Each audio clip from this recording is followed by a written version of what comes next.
செம்மை மரபு பள்ளி யூடியூப் தளத்தில் நேரலையாக ஆசான்மா செந்தமிழன் அவர்களின் வழிகாட்டல் உரை பகுதி 2 மீட்சிக்கு உரிய நெறி.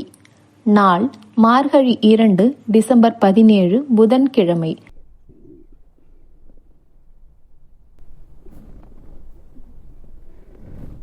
அனைவருக்கும் வணக்கம்.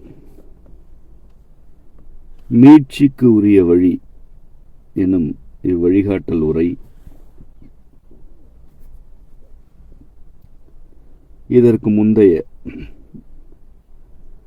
பாவந்தொழுவோர் பெறும் தண்டனை என்பதன் அடுத்த பகுதி.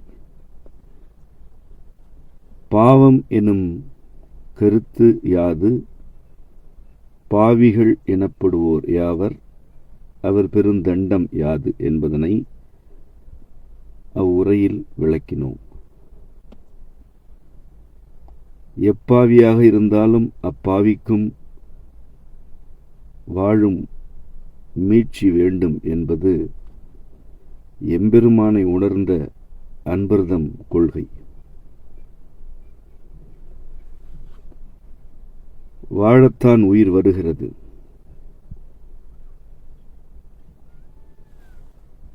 ஆயினும் அது செருக்குற்று உன்மத்தம் மேலிட பாவஞ்செய்கிறது.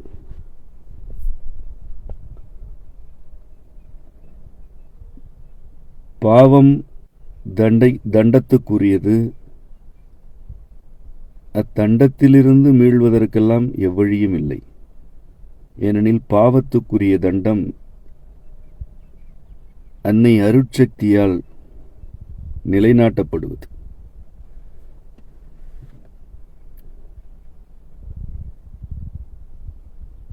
அவள் அருட்சக்தி என்றும் இருக்கிறாள், காளி என்றும் இருக்கிறாள்.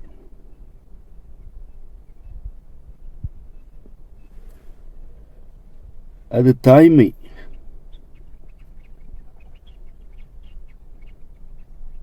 குழந்தைகளை பேண வேண்டுமென்றால் அவற்றை சீண்டும் தீண்டும் பாவிகளை அழித்தலும் வேண்டும். குழந்தைகளை பேணுகையில் அவள் அருட்சக்தி, பாவிகளை அழிக்கையில் அவள் காளி. இதுதான் நம்முடைய இறையியல் மரபு.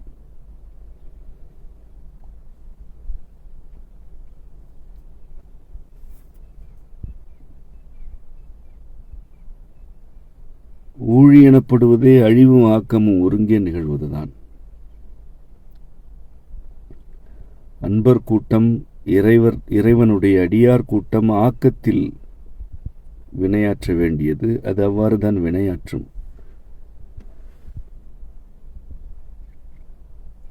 பாவியர் கூட்டம் ஆக்கத்தை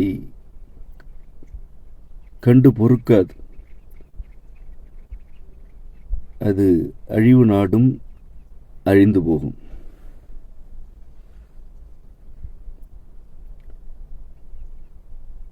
ஆயினும்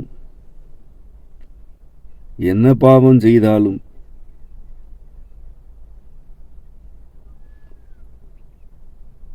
வாழும் உரிமை யாவர்க்கும் உண்டு என்பது அப்பனாகிய ஐயனின் கூற்று.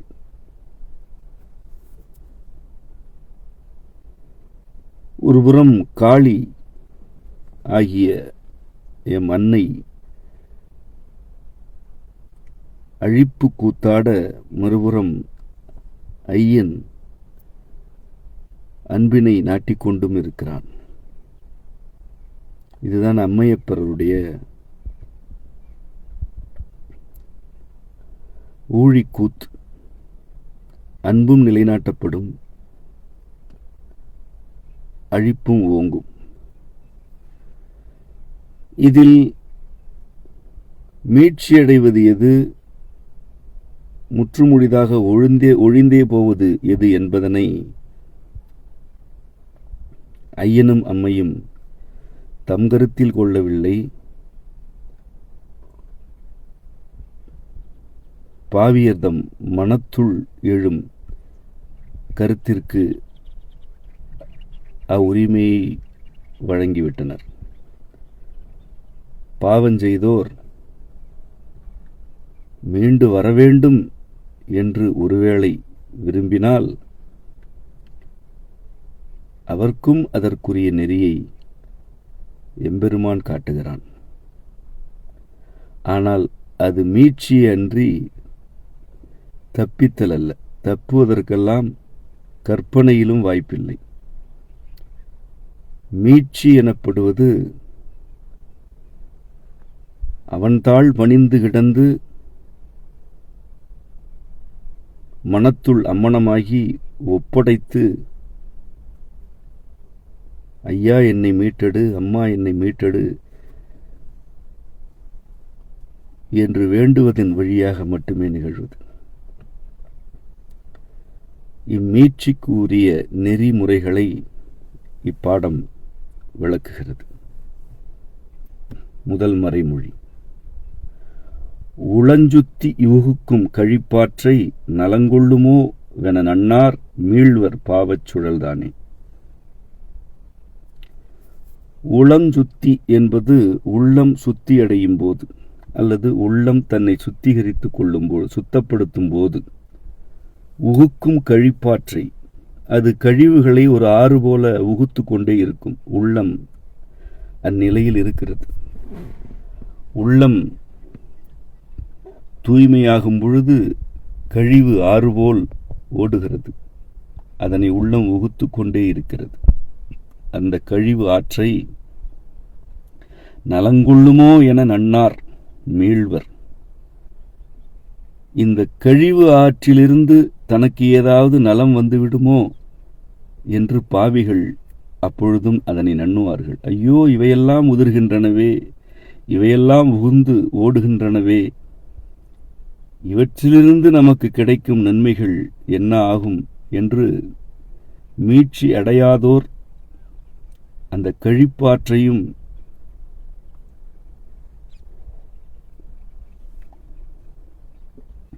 விட்டுவிடாமல் மீண்டும் மீண்டும் பருகிக் கொண்டிருப்பர். அவர்கள் மீளமாட்டார். யார் மீள்வார் என்றால், உளஞ்சுத்தி உகுக்கும் கழிப்பாற்றை நலங்கொள்ளுமோ வென நன்னார் மீள்வர் பாவச் சுழல்தானே. நம்முடைய உளம் தூய்மையாக்கப்படுகிறது. இதிலிருந்து கழிவு ஆறாக ஓடுகிறது. இது நலம் தருமோ என்று இதற்கு நெருக்கமாக செல்லக்கூடாது என்று அதனை நண்ணாமல், அதற்கு மிக நெருக்கத்தில் செல்லாமல் இருப்பவர்கள் மீள்வர் பாவச் சுழலில் இருந்து. அடுத்த மறைமொழி: அல்லார் அரற்றுவர், பொல்லார் பிதற்றுவர். ஆதலால் நல்லார் நா மலருஞ்சொல் உள்ளார்ந்து அழுந்தி பொருள் கொள்வர் மீள்வர் பாவ குடர் குமட்டுள் நில்லாராவர். அல்லார் அரற்றுவர், அல்லாதவர்கள் எப்பொழுதும் அரற்றிக் கொண்டே இருப்பார்கள். பொல்லார் பிதற்றுவர், பொல்லாத்தன்மையுடையவர்கள் பிதற்றிக் கொண்டே இருப்பார்கள்.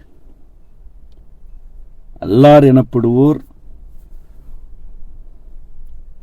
எது கிடைத்தாலும் அதனை அல் என்று ஆக்கிவிடுவார்கள்.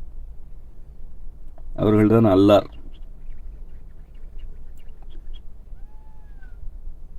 இதுதான் முறையான உணவு என்று ஒன்று வழங்கப்பட்டால் அதனை அல் என்று ஆக்கிவிடுவார்கள். இது என்ன உணவு, இது ஏன் அப்படி இல்லை என்று முறைகேடானவற்றை நாடுவார்கள். முறையான நேர்த்தியான உடல் நலம் வழங்கப்பட்டால் இது ஏன் இப்படி இருக்கிறது என்று அதனை அல்லாமல் செய்து விடுவார்கள். உருபொருளாக உறவுகள் வந்தால் அவற்றை அல்லாமல் ஆக்கிவிடுவார்கள். இவற்றில் நிறைவில்லை என அவற்றை சிதைப்பார்கள். இவ்வாறு எவையெல்லாம் முறையாக ஒழுங்குடன் இருக்கின்றனவோ அவற்றை அல்லாமல் செய்ய துடிப்பவோர் அல்லார். அவர்கள் அரற்றுவர். அவர்கள் உரையாடுவதே இல்லை, எப்பொழுதுமே அரற்றிக் கொண்டிருப்பார்கள். ஏனென்றால் அரற்றல் தான் அல்லாமல் செய்யும். ஒருவர் அரற்றிக் கொண்டே இருக்கிறார் என்றால் அவர் எதனையோ அல்லாமல் செய்து கொண்டிருக்கிறார். அவர் தன் உடல் நலத்தை அல்லாது செய்கிறார், தனக்குரிய உரிமைகளை அல்லாது செய்து கொண்டிருக்கிறார், தனக்குரிய உறவுகளை அல்லாது செய்து கொண்டிருக்கிறார். அதுதான் அரற்றல். பொல்லார் பிதற்றுவர். பொல்லாத்தன்மையுடையவர்கள் பிதற்றிக் கொண்டே இருப்பார்கள். பொல்லார் எனப்படுவோர் துளியும் தனிவில்லாமல் வன்மமே வழிமுறை என்று இருப்போர். வலிமை நாடுவோர், வன்மம் கொண்டோர், துளிகனிவும் இல்லாதோர் பொல்லாதோர். அவர்கள் ஏன் பொல்லார் என்கிறோம் என்றால், அவர்கள்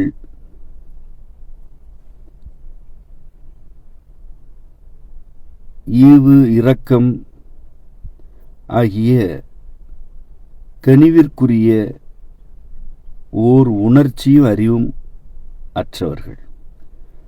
பொல்லா எனும் சொல்லே துளையிடப்படாத என்றுதான் பொருள் தரும். பொல்லாமணி என்று திருவாசகம் கூறுவது இறைவனை. இறைவன் எவ்வாறு இருக்கிறானோ அவ்வாறே இருப்பான்.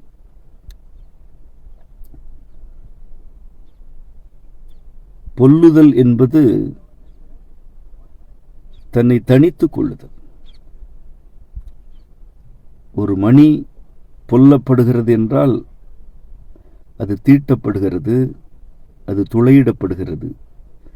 அவ்வாறு தீட்டப்படவில்லை, துளையிடப்படவில்லை என்றால் அது தன் உறுதியே தனக்கு பெரிது என்று இருக்கும். அது ஒரு மாந்தருடைய அல்லது ஒரு மாந்த தோற்றத்தில் இருக்கும் ஒன்றின் அறிவில் இந்த பொல்லாத்தன்மை இருந்தால் அது எதற்கும் இறங்காது, எதற்கும் கலங்காது, எதையும் செய்யும். இவ்வாறானவர்கள் தான் பொல்லார். இவர்கள் பிதற்றுவார்கள். பிதற்றல் எனப்படுவது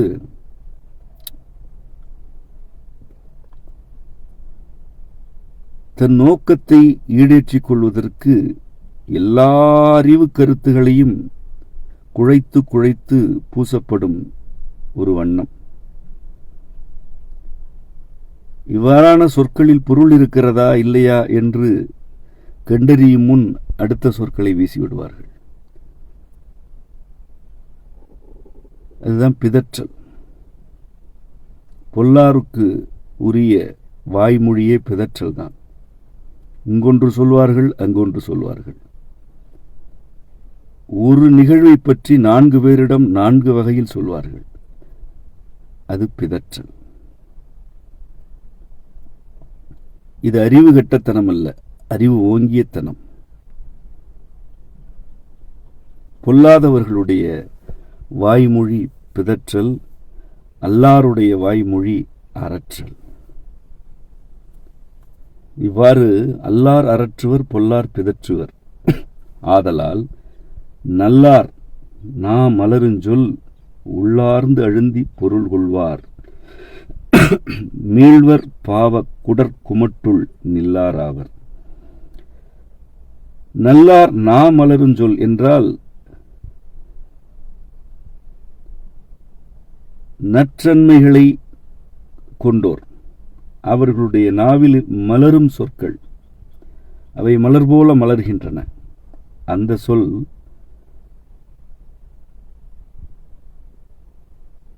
எந்த கருத்தை முன்வைக்கிறதோ அதனை உள்ளார்ந்து அழுந்தி பொருள் கொள்வார். அவ்வாறான நல்லார் நாமலரும் சொற்களை உள்ளார்ந்து அழுந்தி பொருள் கொள்வார், மீள்வர் பாவ குடற்குமட்டுள் நில்லாராவர். எப்படி மீள்வர் என்றால், பாவம்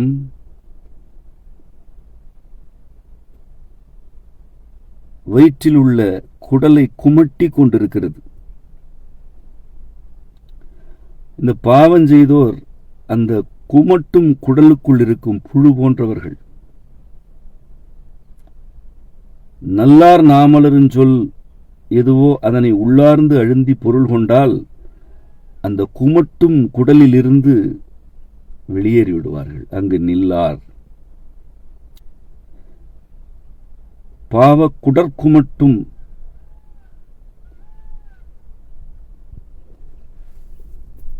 கருத்துகள் எங்கிருக்கின்றன?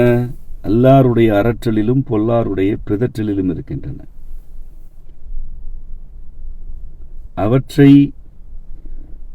தொற்றிக் கொண்டிருந்தால் குடலுக்குள் குமட்டலுக்குள் தண்டம் பெற்று இருக்க வேண்டும். நல்லார் நாமலரின் சொற்களை உள்ளார்ந்து அழுந்தி பொருள் கொண்டால் அதிலிருந்து மீண்டு விடலாம். அடுத்த மறைமொழி. நங்கெடுதி நுங்கெடுதி எண்ணாது கெடுதியாயின் கெடுத்தொழிய வேண்டும் அடதியாவார் நல்லார் எனும் தகையர். நங்கெடுதி நுங்கெடுதி, நம்முடைய கெடுதி இது, நம்முடைய கெடுதி இது என்று எண்ணாமல் இருக்க வேண்டும். நம் என்பது இணைத்துக் கொள்ளும் சொல். எதிரே இருக்கும் சிலரை மட்டும் நம் என்று கூறலாம், மற்றவரை பிறர் எனலாம். அது நம். நும் என்றால் எதிரே இருக்கும் உங்களுடைய என்று பொருள். கெடுதல் நிகழ்கிறது, கேடு இருக்கிறது எனும்போது அது நம் கேடு, நமக்கு கேடு அல்லது உமக்கு கேடு என்று பிரித்து எண்ணாமல் கெடுதியாயின் கெடுத்தொழிய வேண்டும் அடதியாவார் நல்லார் எனும் தகையர். ஒன்று கேடு என்றால் அதனை கெடுத்து ஒழித்து விடுங்கள், அல்லது ஒன்று கேடு என்றால் அது நம் கேடோ பிறர் கேடோ உங்கள் கேடோ எதுவாகினும் கேடு ஒழிய வேண்டும் என்று வேண்டுவோர் அவ்வேண்டலில் அடதி ஆவோர் நல்லார். அடதி என்பது ஒரு நுட்பச் சொல். விடாப்பிடியாக இருக்கும் தன்மை அது. அடம் எனும் சொல்லை நீங்கள் அறிவீர்கள். அதுதான் அடதி என்று இங்கு ஒரு நுட்பச் சொல்லாக நமக்கு வழங்கப்பட்டிருக்கிறது.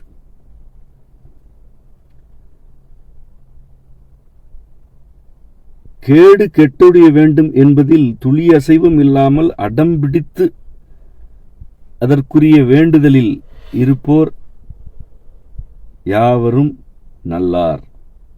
நல்லார் நாமலரின் சொல் என்று முந்தைய மறைமொழி வழிகாட்டல் வழங்கியது. ஆனால் நல்லார் யார் என்பது இன்றியமையாத கேள்வி. மிக தெளிவான துல்லியமான வரையறை இம்மறைமொழி நல்லாருக்கு வழங்குகிறது.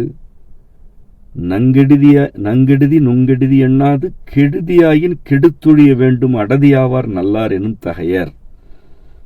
இவர்கள்தான் கெடுதி என்றால் அது கெட்டொழிய வேண்டும் என்று பிடித்தபடியாக அடதியாக இருப்போர் நல்லார் என்ற தகை உடையவர்கள், தகுதியினை உடையவர்கள். ஒன்று கேடு என்றால் அது யாருக்கு கேடு என்று பார்ப்பவர்களெல்லாம் நல்லார் அல்லர். எது எக்கேடு கெட்டால் என்ன, நாம் பாதுகாப்பாக இருக்கிறோம் என்பவர்கள் நல்லாரே அல்லர். பிறருக்கு கேடு செய்யாதவர்கள் தான் நல்லார் என்ற கருத்து இங்கே இருக்கிறது. பிறருக்கு கேடு நேரும் பொழுது கண்டுகொள்ளாமல் ஒருவர் இருப்பாராயின் அவர் நல்லார் அல்லர். ஒரு கேட்டினை இது அவருக்குரியது, எனக்குரியது, பிறருக்குரியது என்று ஒருவர் பிரிக்கிறார் என்றால் அவர் நல்லார் அல்லர். நங்கெடுதி நுங்கெடுதி எண்ணாது கெடுதியாயின் கெடுத்தொழிய வேண்டும் அடதி ஆவார் நல்லார் எனும் தகையர். இவ்வாறானோருடைய நாவில்தான் சொல் மலரும். அச்சொற்களில்தான் பாவ குடற்குமட்டுள் நில்லாமல் மீண்டு வரும் வழி இருக்கிறது. அடுத்த மறைமொழி,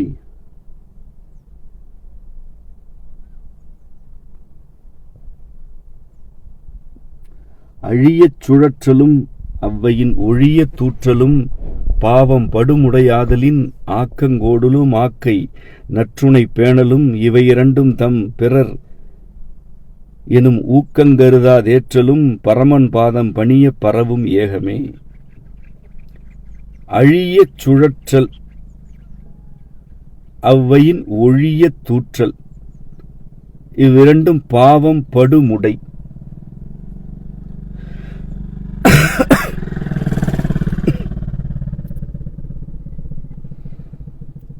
பாவம் படு முடை என்பது என்ன என முதலில் நோக்குவோம்.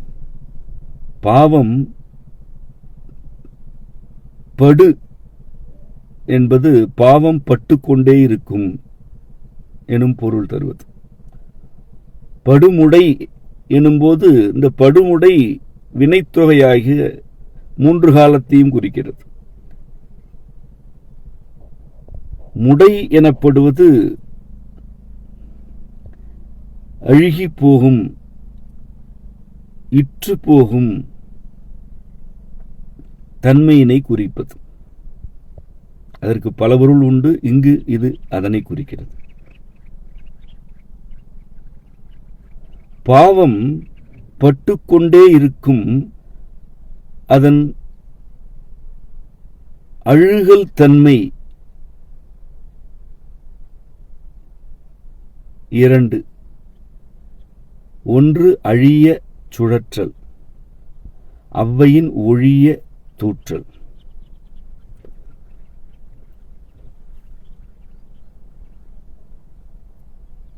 அழிப்பதற்காகவே சுழன்று கொண்டிருத்தல் ஒன்று. ஒழிந்து போகட்டும் இது என்று எதையாவது பற்றி தூற்றிக்கொண்டே இருத்தல் 2.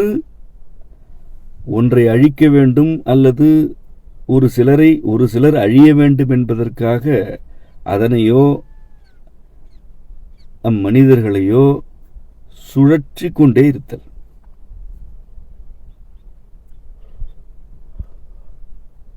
விட்டு விலகுவதில்லை. இது அழியட்டும், இது அழியட்டும், இவர்கள் அழியட்டும், இவர் அழியட்டும், அவர் அழியட்டும் என்று சுழலுதல். இது பாவம் படுமுடை பெறுதலின் முதல் ஒரு நிலை. அடுத்த நிலை ஒழிய தூற்றல். வாயை திறந்தால் பிறரை பற்றிய தூற்றல்களே இருக்கும். பிறருடைய நடத்தை, பிறருடைய குணம் ஆகியவற்றை தூற்றிக்கொண்டே இருத்தல். இவ்வாறானவர்களெல்லாம் நீங்கள் பலரை கண்டிருப்பீர்கள், கண்டுகொண்டும் இருப்பீர்கள். ஒருவேளை உங்களில் அவ்வாறானோரும் இருக்கலாம். யாரையாவது அழிக்க வேண்டும் என்று சுழன்று கொண்டே இருப்பார்கள். அது ஏன் சுழற்றல் என கூறப்படுகிறது என்றால், இவர்களெல்லாம் எங்கோ சென்று அழிப்பதை பற்றி எண்ண மாட்டார்கள். எதனை அழிக்க வேண்டுமோ அங்கே சுழன்று கொண்டிருப்பார்கள். அதனால்தான் இவர்கள் பாவிகள், இல்லை என்றால் எதிரிகள். அவ்வாறு அழிய சுழற்றல் அவ்வையின் ஒழிய தூற்றல். அவ்வாறே ஒழிய வேண்டும் என்று தூற்றிக்கொண்டே இருப்பார்கள். ஒரு நன்மையும் கூறுவதில்லை, அல்லது நன்மைகள் கூறினாலும் அவற்றை விட மிகுதியாக தூற்றல் இருக்கும். இந்த இரண்டும் பாவம் படுமுடை. இவையெல்லாம் பாவம் இடையறாமல் பட்டுக்கொண்டே இருக்கும், அழுகி நாற்றம் எடுக்கும் தன்மைகள். இவையெல்லாம் அவர்களுக்கு நாற்றமாக இருக்காது. அவர்கள்தான் குடலில் குமட்டல் எடுக்கத்தக்க, குமட்டும் குடலுக்குள் இருப்பவர்கள் ஆயிற்று. அவர்களுக்கு இந்த முடை நாற்றமே இருக்காது.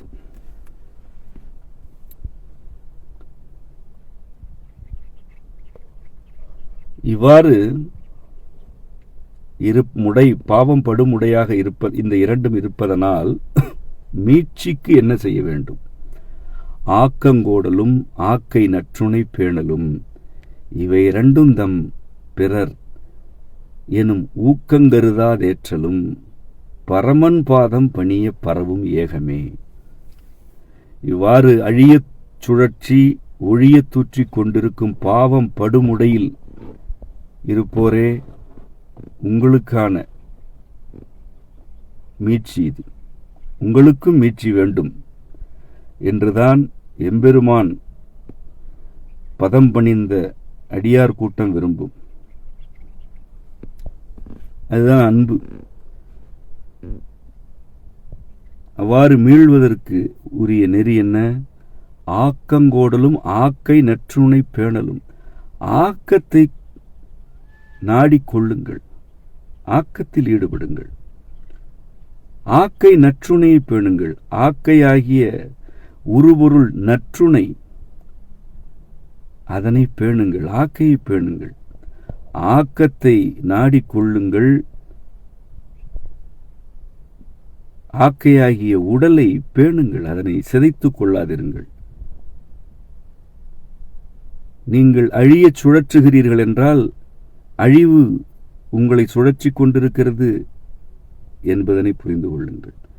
பிறர் ஒழிய தூற்றுகிறீர்கள் என்றால் அந்த ஒழிவு சொற்கள் முதலில் உங்களைத்தான் ஒழிக்கும் என்பதனை புரிந்து கொள்ளுங்கள். இவை இரண்டும் நிகழ்கையில் உங்களால் ஆக்கத்தில் ஈடுபட இயலாது. உங்களுடைய ஆக்கை கெட்டு கெட்டு குடலில் புழுக்கள் நெளிந்து குமட்டல்தான் வருமே அன்றி அது நற்றுணையாக இருக்காது. ஆக்கங்கோடலும் ஆக்கை நற்றுணை பேணலும் இவை இரண்டும் தம் பிறர் எனும் ஊக்கங்கருதாதேற்றலும். அடுத்த வழிகாட்டலை நோக்குங்கள். ஆக்கங்கோடல் ஆக்கை நற்றுணை பேணல், இந்த இரண்டும் தம் பிறர் எனும் ஊக்கம் கருதாது ஏற்றல். இந்த இரண்டும் தமக்கு மட்டும் வேண்டும் என்று கருதாதிருங்கள், பிறருக்கும் வேண்டும் என்று கருதுங்கள்.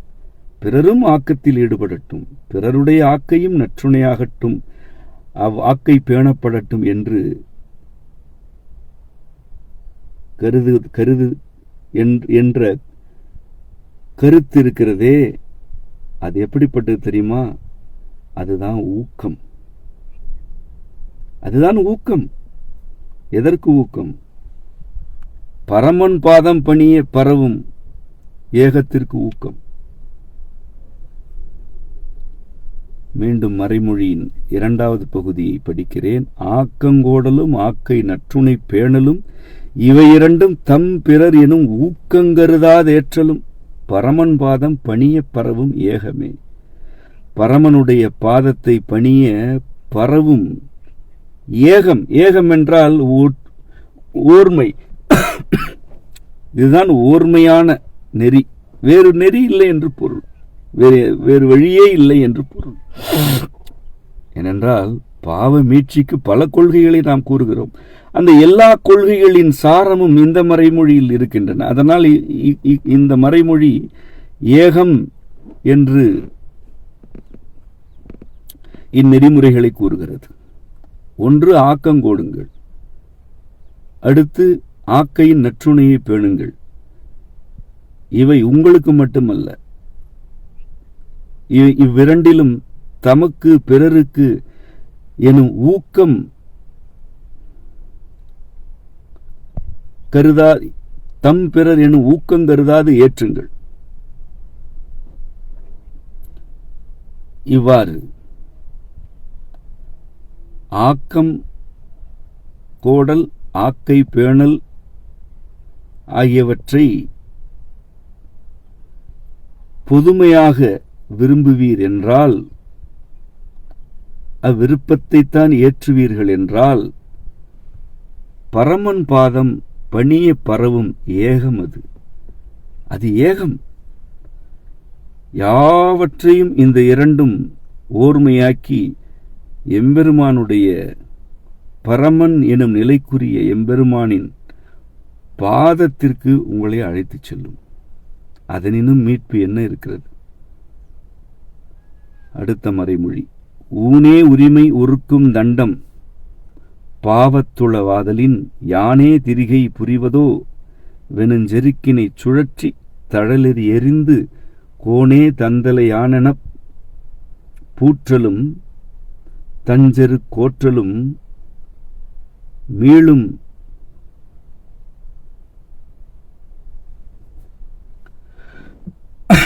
மீளும் வீழி ஆமே ஊனே உரிமை ஒருக்கும் தண்டம் பாவத்துளவாதலின். பாவத்திற்குரிய தண்டம்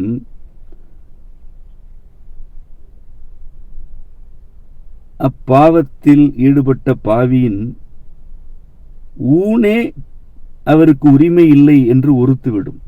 அதாவது ஊன் என்பது உடலின் குறியீடு, ஆனால் ஊன் என்பது இங்கு நுட்பச் சொல்லாகத்தான் வழங்கப்பட்டிருக்கிறது. ஊன் என்பது தசை. பாவ தண்டத்துள் இருப்பவர் தன் தசையே தனக்கு உரிமை இல்லை என்று ஆவார்.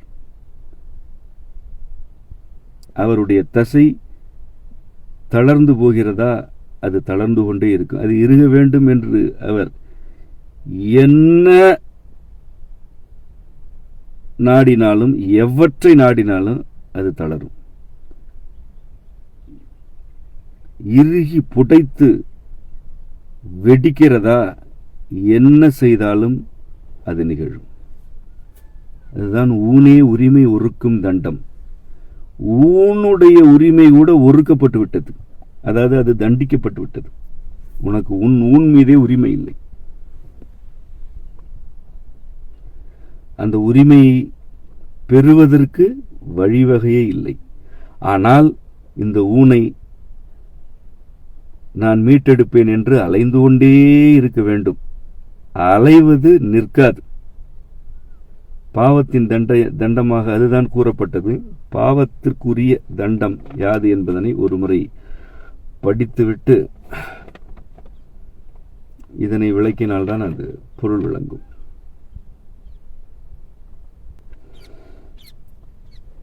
இந்த பாவந்தொழுவோர்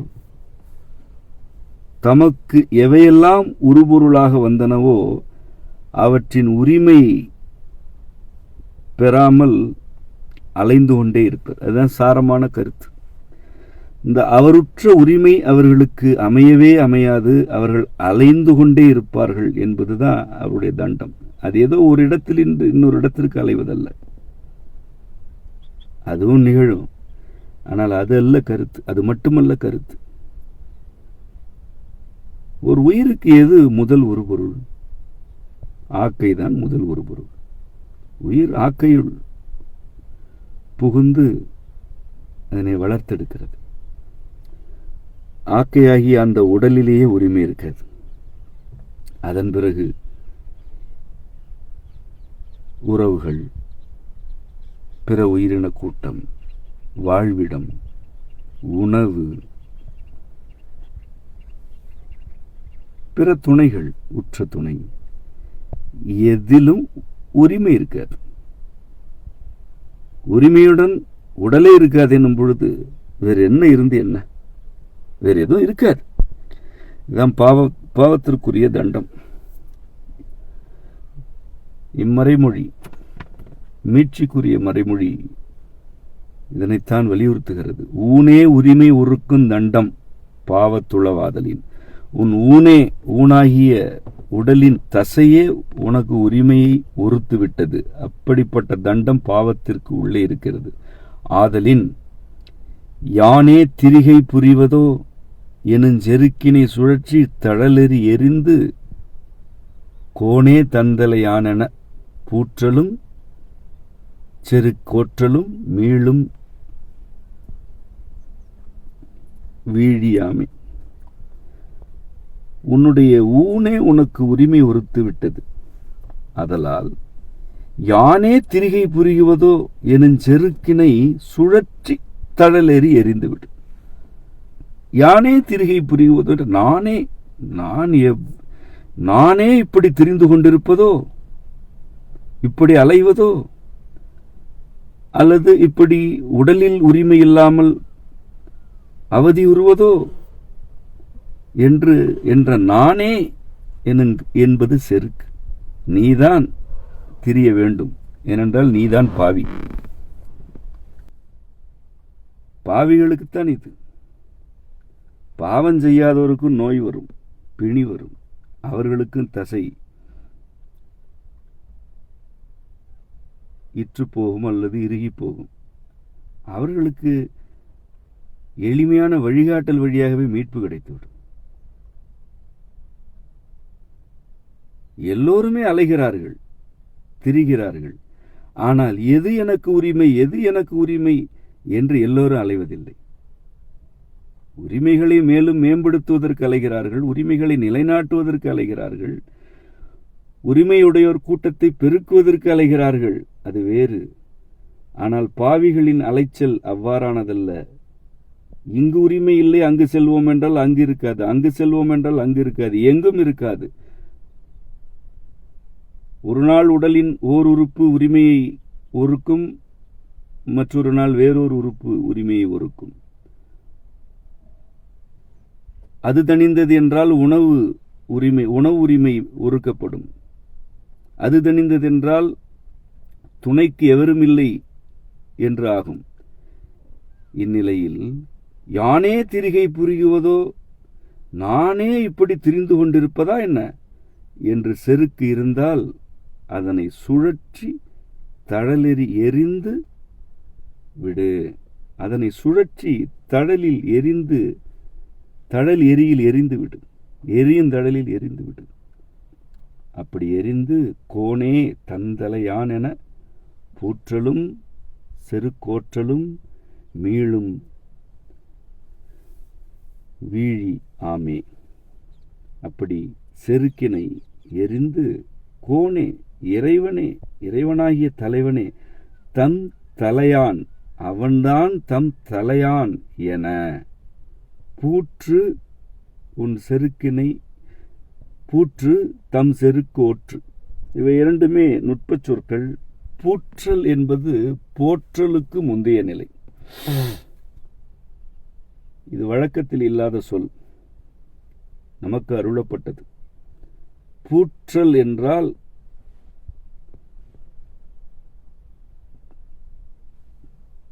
புற்று, பூற்று, போற்று என்ற படிநிலையில் உள்ளது.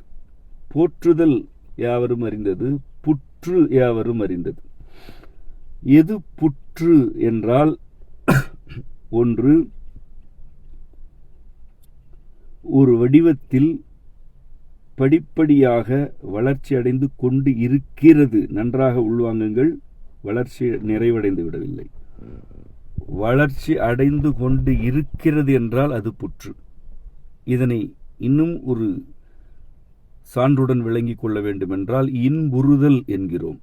இன்புறுதல் என்றால் என்ன? இன்பம் உற்று கொண்டு இருத்தல். இன்புற்று முடிந்துவிட்டது, நிறைந்து விட்டது என்று அதற்கு பொருள் இல்லை. இன்புறுதல், அன்புறுதல் என்று கூறுகிறோம். அது புரு. இந்த புருதான் புற்று என்றாகிறது. புரு புற்று என்றாகும் பொழுது அது ஒரு வடிவத்தின் வளர்ச்சி நிலையை குறிக்கிறது. புற்று எனப்படுவது ஒரு நிறைந்த வடிவம் அல்ல. கரையான்கள் புற்று அமைக்கின்றன.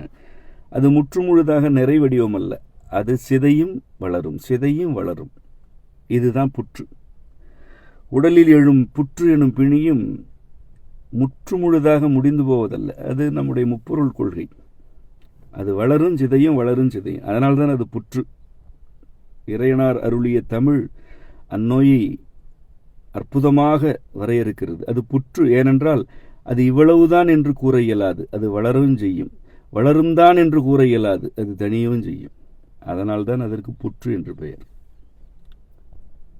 இந்த புற்றுதான் பூற்று என்றாகிறது. இப்பொழுது நாம் போற்றலுக்கு வருவோம்.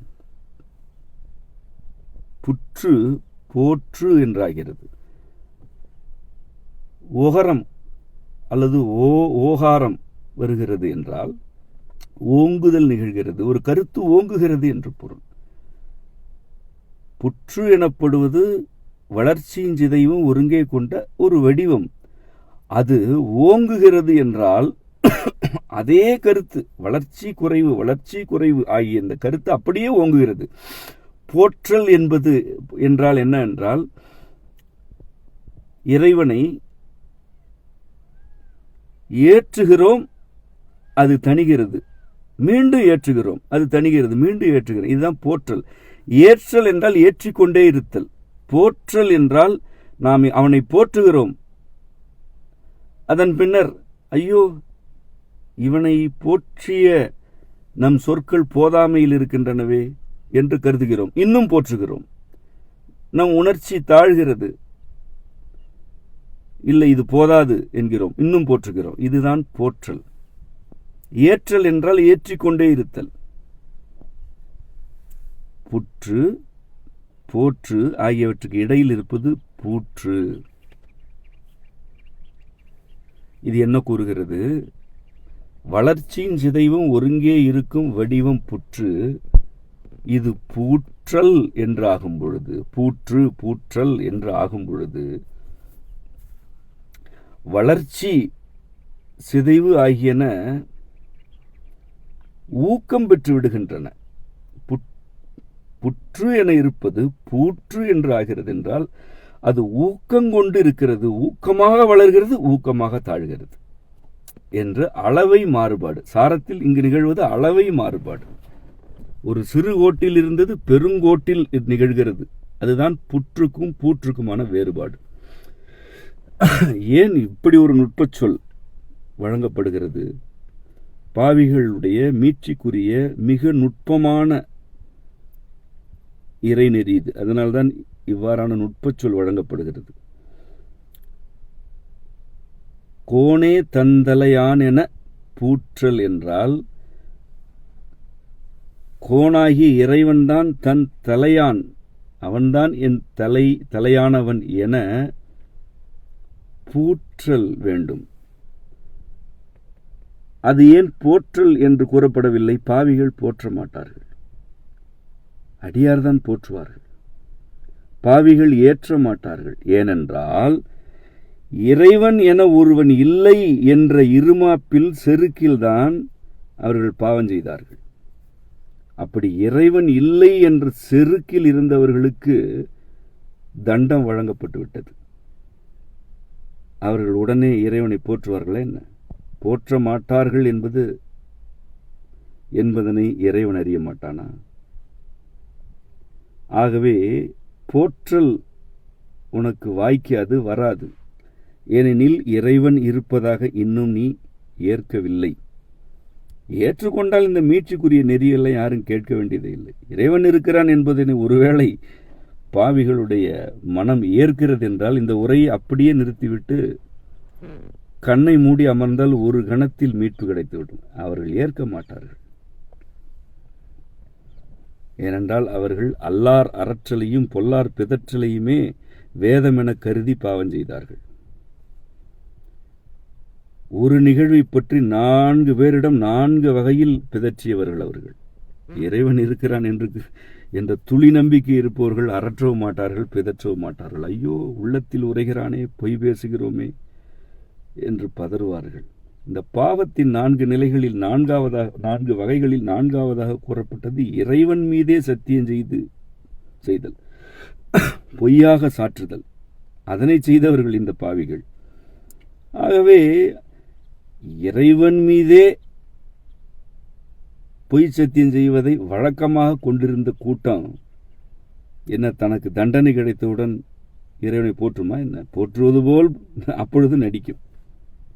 அது அப்பொழுதும் பாசாங்க தான் செய்யும். கோயில்களுக்கு செல்லும், பாடும், எல்லாம் செய்யும். உள்ளே பாவத்தை தான் தொழும். அது தனக்குள்ளே இருக்கும் பாவ கடவுள் எதுவோ அல்லது எந்த மனிதரோ அல்லது எந்த கருத்தோ அதனை தொழுது கொண்டிருக்கும். அந்த கடவுள் வராதா, அந்த கடவுள் வந்து காக்காதா என்றுதான் இறையனாருக்கு எதிரிலே கூட உட்கார்ந்து கொண்டு அதன் அறிவு எண்ணிக்கொண்டிருக்கும். ஆனால் வாய் தேவாரத்தையோ திருவாசகத்தையோ வேறு எதனையோ உளறி கொட்டி கொண்டிருக்கும். இப்படிப்பட்ட இந்த பாவ கூட்டத்திற்கு இறைவனை போற்று என்று கூற இயலுமா? கூற இயலாது. இது புற்றுக்கு அடுத்த நிலையில் இருப்பது. புற்றே ஊக்கம் கொண்டால் என்னவோ அதுதான் இந்த கூட்டம். புற்று ஊக்கம் கொண்டு பூற்றாகிறது. ஊனே உரிமை ஒருக்கும் தண்டம் பாவத்துள எனும் பொழுது ஊனே இப்படித்தான், புற்றே ஊக்கம் கொள்வது போல் ஊனாகிவிடும் எனும் பொழுது இந்த கூட்டம் இறைவனை போற்றவா போகிறது? போற்றாது.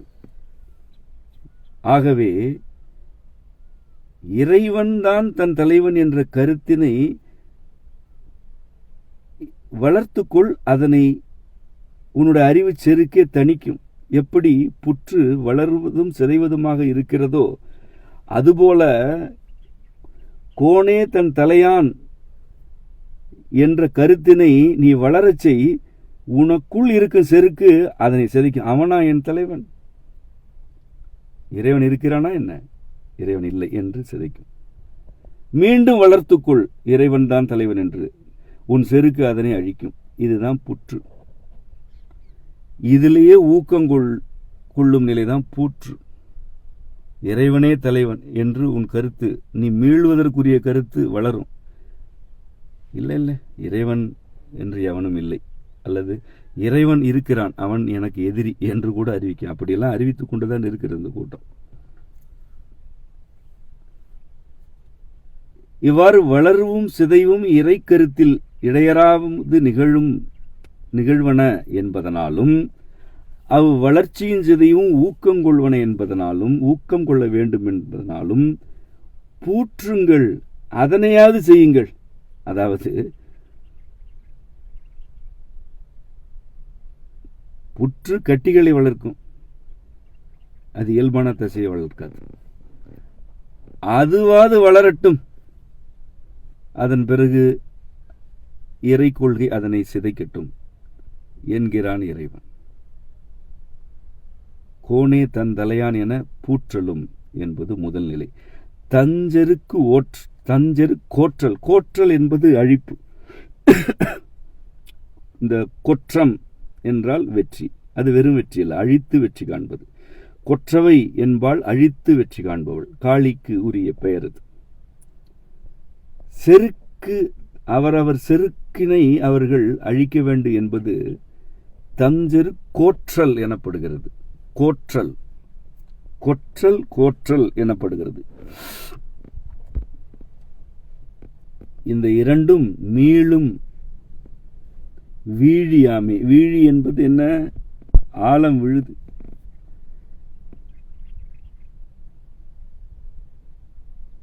ஆழம் விழுது ஆடிக்கொண்டே இருக்கும். ஆனால் வெள்ளத்தில் அடித்துச் செல்லப்படும் நிலையில் இருக்கும் இப்பாவ கூட்டத்திற்கு அந்த ஆடிக்கொண்டிருக்கும் விழுது தலைக்கு மேலே இருக்கிறது. அதனை பிடித்து கொண்டால் வெள்ளத்திலிருந்து மீண்டு விடலாம். விழுதினை பற்றி கொண்டால் ஆடிக்கொண்டு பின்னர் கரையேறலாம் என்பது இம்மறைமொழியில் கூறப்படுகிறது. மறைமொழியை மட்டும் மீண்டும் படிக்கிறேன். ஊனே உரிமையொருக்கும் தண்டம் பாவத்துளவாதலின் யானே திரிகை புரிவதோ எனுஞ்செருக்கினை சுழற்றி தழலெறி எரிந்து கோனே தந்தலையான் என பூற்றலும் தம்ஜெரு கோற்றலும் மீளும் வீழியாமே.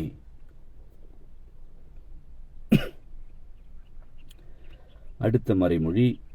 புறையொப்ப நிறைநாடார் அறிவு அகுது விழித்திரையாகி காட்சி பிறழ்த்தும் இகுது மருகும் குருகும் குற்றேவல் நாடும்.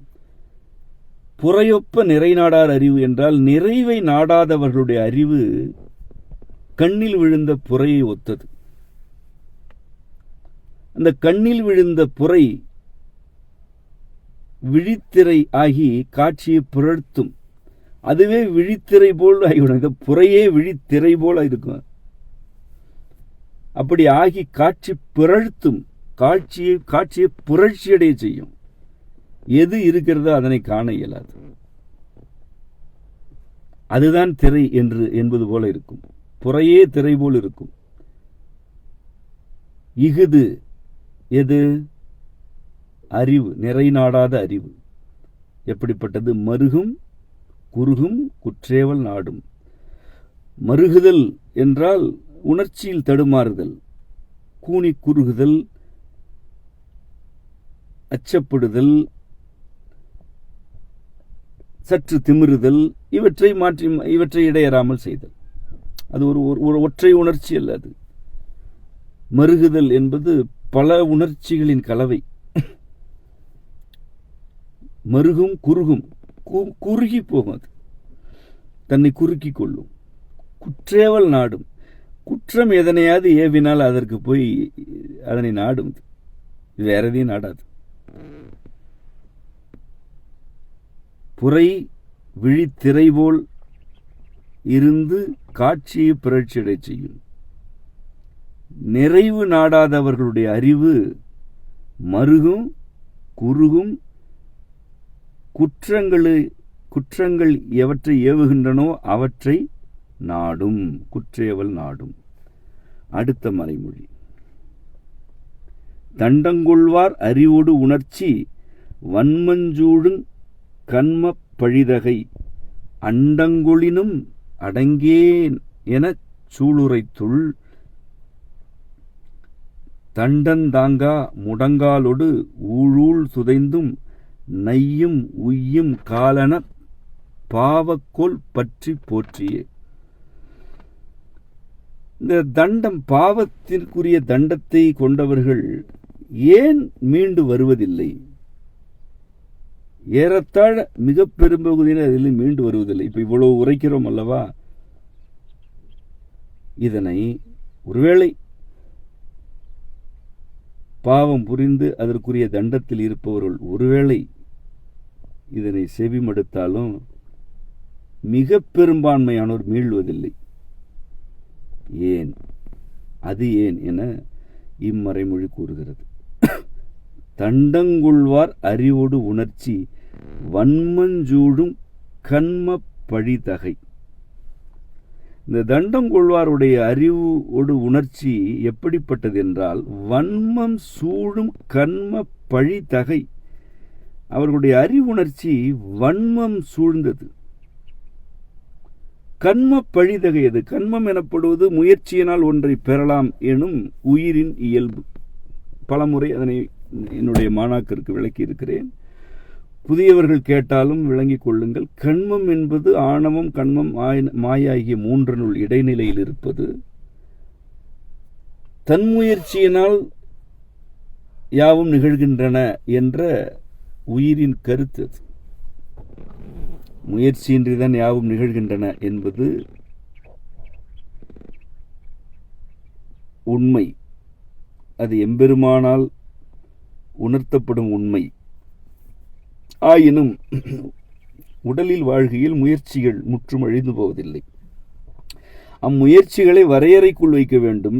முயற்சிகள் மிகுதியாகிவிடக்கூடாது என்பது நம் கொள்கை, அடியாருக்குரிய கொள்கை. அது இந்த பாவிகளுக்கு அந்த கொள்கையெல்லாம் இல்லை. அந்த பாவிகளுக்கு எல்லாமே முயற்சி தான். முயற்சித்தால் எதையும் செய்து விடலாம். எதையுமே செய்வார்கள் என்றால் அவர்களுடைய கண்மம் எப்படிப்பட்டது என்று நம்மால் கற்பனை செய்ய இயலாது.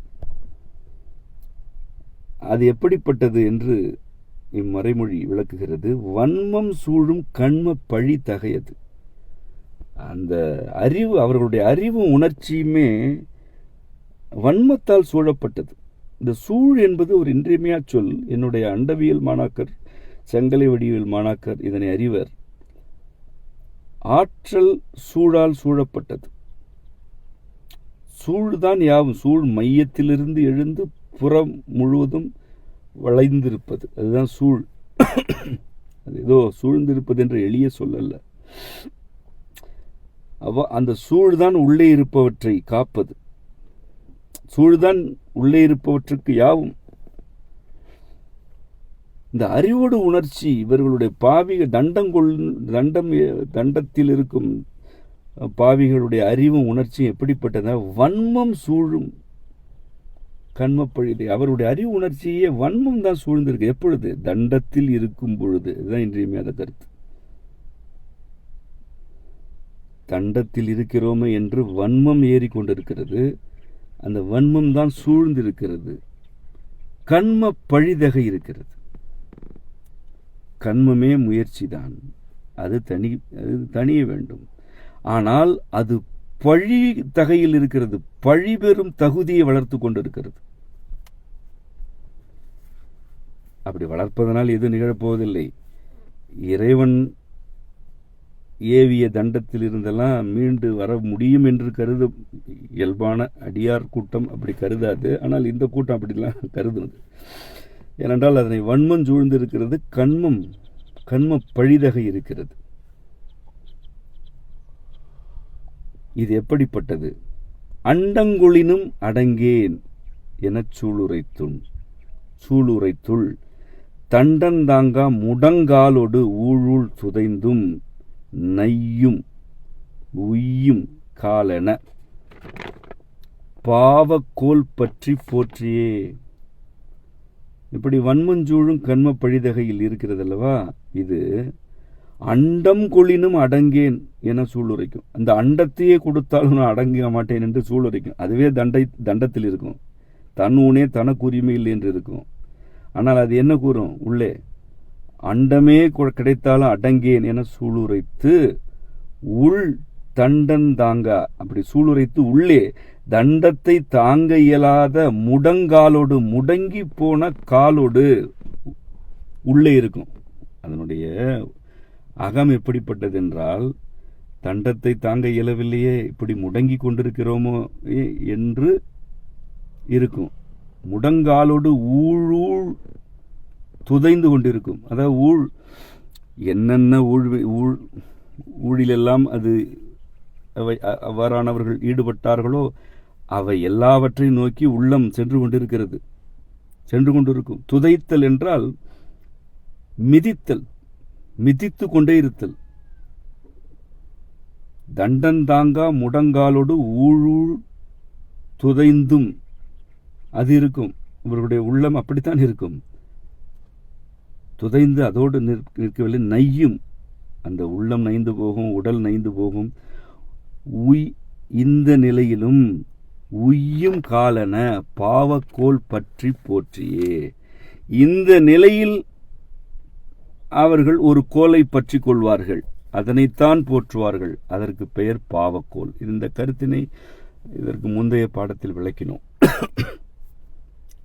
இந்த நிலையில் அண்டங்குளினும் அடங்கேன் என சூளுரைத்துள் தண்டந்தாங்கா முடங்காலோடு ஊழூள் துதைந்தும் நையும் உய்யும் காலன பாவக்கோல் பற்றி போற்றியே. இந்த பாவக்கோல் எனப்படுவது என்ன?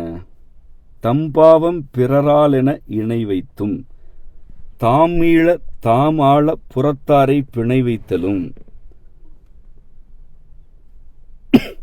பாவக்கோல் அதாவது ஒரு பாவம் செய்துவிட்டு, ஒரு பாவமோ பல பாவமோ செய்துவிட்டு, இவற்றையெல்லாம் நான் அவர்களால் தான் செய்தேன் என்பது இணை வைத்தல்.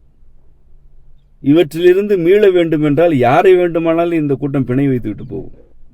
யாரையும் பிணையாக வைத்துவிட்டு தாம் தப்பிவிடும்.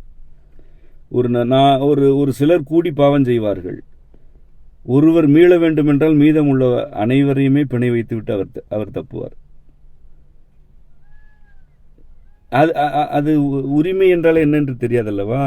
தண்ட காலத்தில் எதுவுமே இருக்காது. இதுதான் பாவக்கோல். தம்பாவம் பிறரால் என இணைவித்தலும் தாம் மீள தாம் ஆள. அது வெறும் மீட்சிக்கல்ல, தாம் மீண்டும் ஆளலாம் என்று புறத்தாரை பிணை வைத்தலும் பாவக்கோல். இந்த பாவக்கோலைத்தான் இவர்கள் பற்றி கொள்வார்கள். இதனை போற்றுவார்கள். இதனைத்தான் பற்றுவார்கள், இதனைத்தான் போற்றுவார்கள். அப்படியே என்றால் என்ன செய்வார்கள் என்றால், இதனையே போற்றி பேசிக் கொண்டிருப்பார்கள். போற்றி, இப்படி ஒரு பாவியாக நான் ஆனதற்கு அவர்கள் எல்லாரும் காரணம் என்று இணை வைப்பார்கள். அவர்களெல்லாம் பிணையாக வைத்து பலி கொடுத்து நான் மீண்டு வந்து விட்டேன் என்று இதே கருத்தினை போற்றிக் கொண்டிருப்பார்கள். இதுதான் பாவக்கோல். இந்த பாவக்கோலைத்தான் அவர்கள் பற்றி கொள்வார்கள்.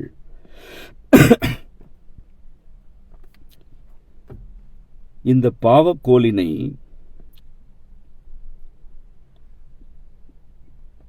விடுத்து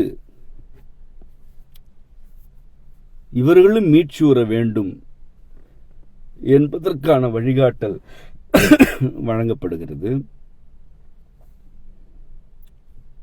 தம்பாவம் பிறரால் என இணை வைத்தும் தாமீள தாமாள புறத்தாரை பிணை வைத்தலும் துறந்தேகி எம்பாவம் ஏன்றெம்மை விடுவிப்பாய் எந்தாய் என அங்கொன்றவை தாழ் படிதல் பாவம் அற்றழி துலகொடு பொருந்தும் உற்றுழியாமே. இதுதான் பாவிகள் மீளுவதற்குரிய நெறி. இப்படியெல்லாம் பாவக்கோலை பற்றி கொண்டு இணை வைத்தும் பிணை வைத்தும் ஆடாமல் இவற்றை துறந்து ஏகி, இவற்றையெல்லாம் துறந்து ஏகுங்கள், ஏற்றமடையுங்கள், மனநிலையை ஏற்றமடையுங்கள். எம்பாவம் ஏன்றெம்மை விடுவிப்பாய், எம்முடைய பாவத்தை ஏற்றுக்கொண்டு எம்மை விடுவிப்பாய் எந்தாய் அம்மா என அங்கொன்றவை தாழ்படிதல். அங்கொன்றவை என்றால் பல பல தன்மைகள் கொண்ட கொற்றவையாகிய காளியின் தாளை படிதல். அழகிய கொற்றவை என்றும் அதற்கு பொருள் உண்டு. நமக்கு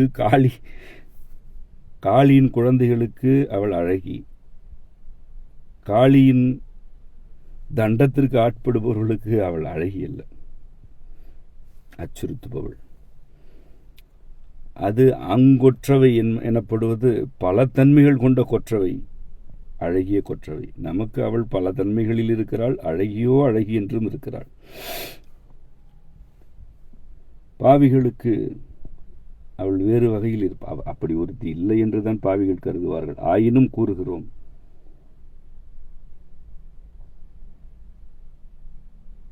எம்பாவம் ஏன்றெம்மை விடுவிப்பாய் எந்தாய் என அங்கொற்றவை தாழ் படிதல். அவளுடைய தாளை, அவளுடைய அடியை போய் படிந்து விடு. ஒரு படிக்கட்டு கோயிலில் இருப்பது போல் படிந்து விட.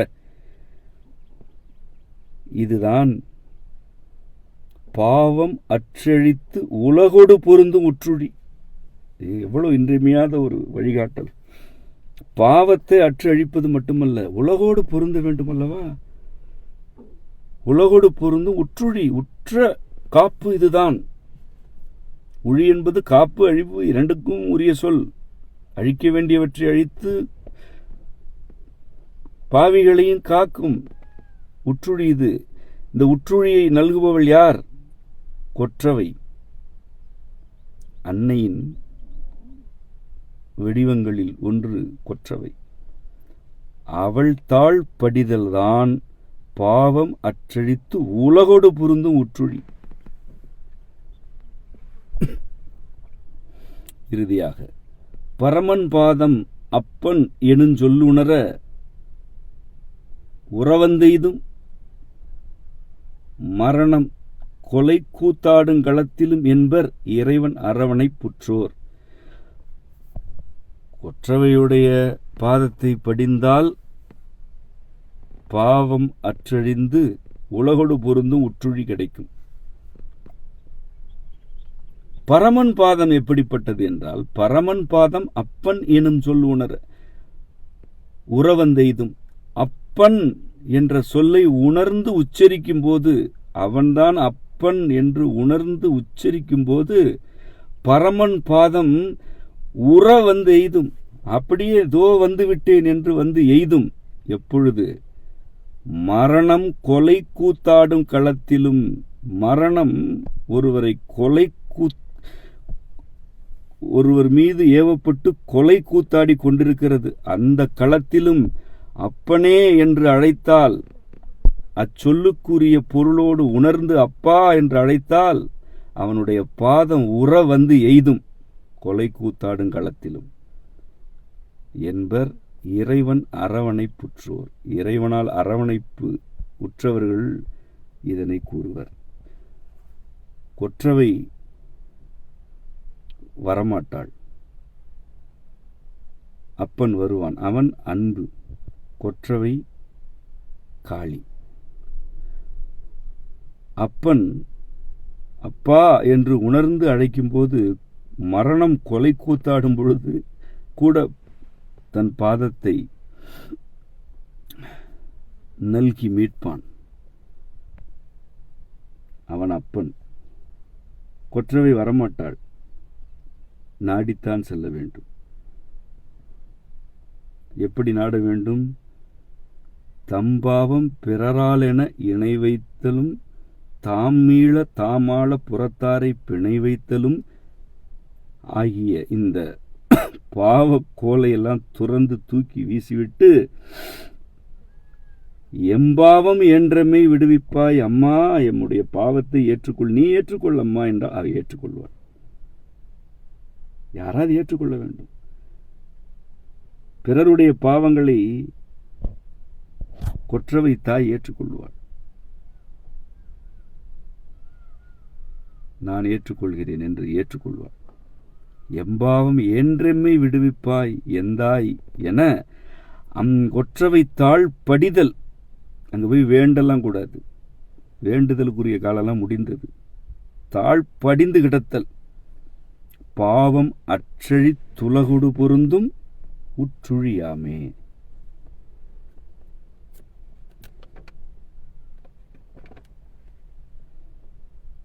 இவையாவும்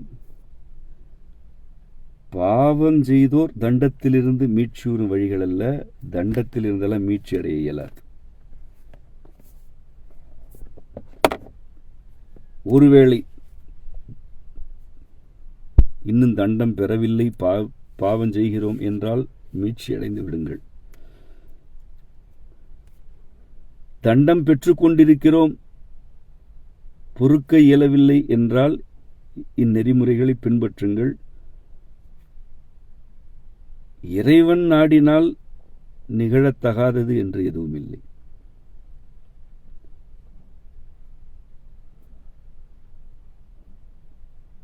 இது தண்டம் என்றே ஏற்றுக்கொள்ளவில்லை என்றால், அல்லது நாம் பாவம் புரிந்தோம் என்பதனை ஏற்றுக்கொள்ளாமல், நமக்கு இருப்பது தண்டக்காலம் என்பதனை ஏற்றுக்கொள்ளாமல் இருப்பவர்களுக்கு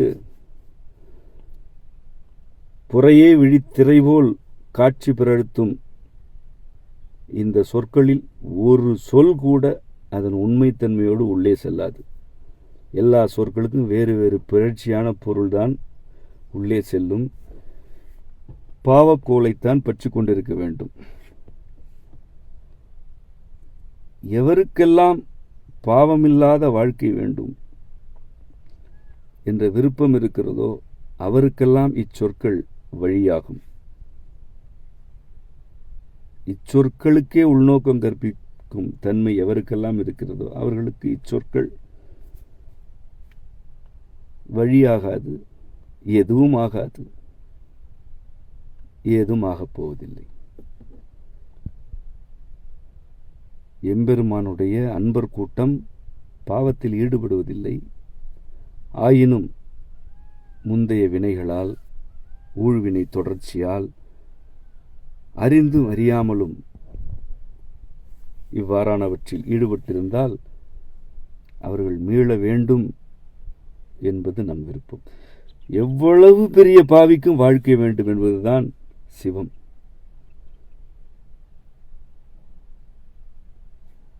நாம் அவ்வாறுதான் வேண்டுவோம், நாம் அவ்வாறுதான் இருப்போம். அதேவேளை